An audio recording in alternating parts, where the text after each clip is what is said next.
আজকের রেসিপি ট্যাংরা মাছের লাইট ঝোল। এখানে আমি ট্যাংরা মাছটা একদম হালকাভাবে রান্না করেছি। মাঝে মাঝে আমাদের একটু হালকা রান্না খেতে ভালোই লাগে, সবসময় পেঁয়াজ অত রসুন দিয়ে ভালো লাগে না, তখন এইভাবে সবজিগুলো দিয়ে বানাবে। তো ট্যাংরা মাছ নিয়ে এসেছি বাজার থেকে, পরে এটাকে ভালো করে কেটে ভালো করে ধুয়ে নিয়েছি। ট্যাংরা মাছ ধুয়ে রেখেছি। আর এখানে নিয়ে নিয়েছি সবজি বলতে বেগুনটা সরু লম্বা যে বেগুন হয় সেই বেগুন নিয়েছি, সেটা বেশি টেস্ট হয়। নিয়েছি ফুলকপি আর আলু। আর ট্যাংরা মাছটা নিয়েছি। ট্যাংরা মাছটাকে ভালো করে নুন দিয়ে ধুয়ে নিয়েছি, তাহলে গায়ে যে একটা পিছল ভাব থাকে সেটা পরিষ্কার হয়ে যায়।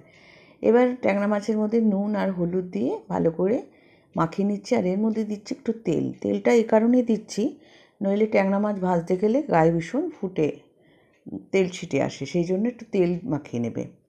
কড়াই বসিয়ে দিয়েছি, কড়াই বসিয়ে তার মধ্যে দিয়ে দিলাম সর্ষের তেল। এবার একে একে মাছগুলো এর মধ্যে দিয়ে দেব। মাছের গায়ে তেল লাগানো থাকলেও অনেক সময় গায়ে ফুটতে পারে, সেই জন্য একটা ঢাকা ব্যবহার করবে। ঢাকাটা দিলে গায়ে কোনো রকম তেল ছিটকে আসবে না। এবার মাছটাকে একটু কড়া করে ভেজে নেব। পাট করে ভাজবো, সব মাছ একসাথে ভাজবো না। তো মাছটা ভেজে তুলে নিলাম। এবার ওই তেলের মধ্যে দিয়ে দিলাম দুটো তেজপাতা আর কালো জিরে দিলাম। এখানে হাফ টিস্পুন কালো জিরে দিলাম। দিয়ে এবার এর মধ্যে দিয়ে দিচ্ছি আদা কুচোনো। এখানে কুচো আদা দিয়ে রান্না করলে রান্নাটা খুব ভালো টেস্ট হয়। তো এখানে দিয়ে দিলাম 1 টেবিল স্পুন আদা কুচো, আর দিয়ে দিলাম কাঁচা লঙ্কাটা ঝাল বুঝে দেবে। এবার আলুটা প্রথমে দিয়ে দিলাম, দিয়ে আলুটা একটু নাড়াচাড়া করে এর মধ্যে এবার দিয়ে দেব ফুলকপি। এখানে তরকারিগুলো খুব কড়া করে ভাজবো না, হালকা একটু ভাজবো যাতে কাঁচা গন্ধটা বেরিয়ে যায়। দিয়ে দিলাম ফুলকপি দিয়ে একটু নাড়াচাড়া করে, বেগুনটা যেহেতু তাড়াতাড়ি নরম হয়ে যায় বেগুনটা দিয়ে দেবো লাস্টে। এবার দিয়ে দিয়েছি বেগুন, দিয়ে এবার ভালো করে সবজিটাকে মিশিয়ে নিচ্ছি আদার সাথে, আর একটু ভাজা করে নিচ্ছি। ভালো করে মেশানো হয়ে গেলে পরে এর মধ্যে এবার দিয়ে দেব নুন। দেখো এখানে আমি কিন্তু লাল করে ভাজিনি, হালকা ভাজা করেছি যাতে কাঁচা গন্ধটা না লাগে। দিয়ে দিলাম হলুদ, দিয়ে এবার নুন হলুদের সঙ্গে খুব ভালো করে সবজিগুলো মিশিয়ে দিচ্ছি।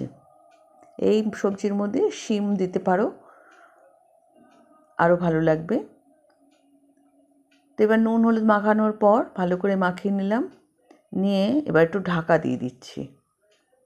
ঢাকা দিয়ে এটাকে ভেজে নিচ্ছি। এবার দিয়ে দিলাম এর মধ্যে ধনে গুঁড়ো, দিয়ে এবার ভালো করে আরও মিশিয়ে নিচ্ছি ভালো করে সবজিগুলোর সাথে। মশলাটা ভালো করে ভাজা হয়ে যাবে, তারপরে এর মধ্যে দিয়ে দিলাম জলটা সেই পরিমাণে দিতে হবে যে আলু ফুলকপি সেদ্ধ হবে আর মাছের ঝোল থাকবে, এটা কিন্তু একটু ঝোল বেশি হবে।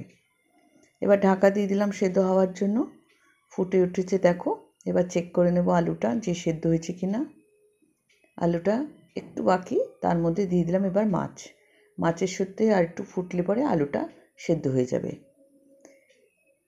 এবার মাছটা 2 মিনিট ঝোলের মধ্যে ফুটিয়ে নিচ্ছি, নিয়ে উপর দিয়ে ছড়িয়ে দেব ধনেপাতা। এইভাবে রান্নাটা করবে, খুব ভালো লাগে আর খুব তাড়াতাড়ি হয়ে যায়। আর শীতকালে করে খাবে, খেতে খুবই ভালো লাগে, কারণ এই সময় টাটকা ধনেপাতাও পাওয়া যায়। একটু ঢাকা দিয়ে 10 মিনিট রেখে দিলাম, তারপরে এটা নামিয়ে নিলাম। তৈরি হয়ে গেল লাইট ট্যাংরা মাছের ঝোল সবজি দিয়ে। এভাবে বানিয়ে খাও, খেয়ে অতি অবশ্যই কমেন্ট বক্সে জানাবে কেমন লাগলো। যারা সাবস্ক্রাইব করে রাখোনি এক্ষুনি করে রাখো, যারা করে রেখেছো সাথে থাকো। আমি আবার একটা নতুন ভিডিও নিয়ে চলে আসবো।